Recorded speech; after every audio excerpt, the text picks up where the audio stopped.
দুর্দান্ত সময় পার করছে বার্সেলোনা। মৌসুমের মাঝামাঝিতে একটি শিরোপা ঘরে উঠেছে, আরও তিনটির উজ্জ্বল সম্ভাবনা জাগিয়ে তুলেছে তারা। দলের এই সুখময় যাত্রায় কোচ হ্যান্সি ফ্লিকও দারুণ উচ্ছ্বসিত।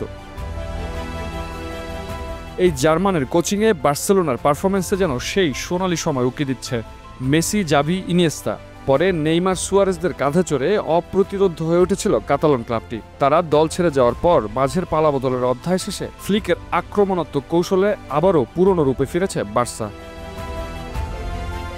রাফিনিয়া, রবার্ট লেভানডস্কি, লামিন ইয়ামালের সমন্বয়ে গড়া আক্রমণ ত্রয়ী নিয়মিত সমর্থকদের দিচ্ছে গোল উৎসবের আনন্দ।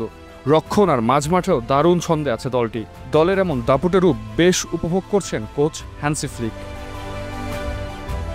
লা লিগার টেবিলে শীর্ষে আছে বার্সেলোনা এবং কোপা দেল রেতে উঠেছে ফাইনালে, আর চ্যাম্পিয়ন্স লিগে সেমিফাইনালে ওঠার পথে এগিয়ে আছে তারা। দলের এমন নজরকাড়া উন্নতি যার হাত ধরে, সেই ফ্লিককে নিশ্চয়ই ক্লাব ধরে রাখতে চাইবে দীর্ঘদিন। কিন্তু তার যে চুক্তির মেয়াদের বাকি আছে মাত্র একটা মৌসুম।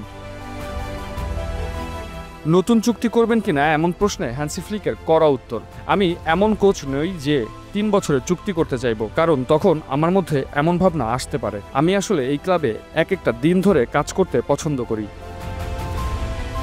তিনি আরও বলেন, 1 বছর তো আছি, দেখা যাক কি পরিস্থিতি দাঁড়ায়। তখনও যদি আমরা সুখে থাকি তখন দেখা যাবে কি হয়। এই মুহূর্তে আমরা জানি না সামনে কি ঘটবে। এখানে আমি যা করছি তা ইতিবাচকভাবেই শেষ করতে চাই। লা লিগায় 67 পয়েন্ট নিয়ে শীর্ষে রয়েছে বার্সেলোনা। দ্বিতীয় স্থানে থাকা রিয়াল মাদ্রিদের চেয়ে 4 পয়েন্টে এগিয়ে রয়েছে কাতালান ক্লাবটি।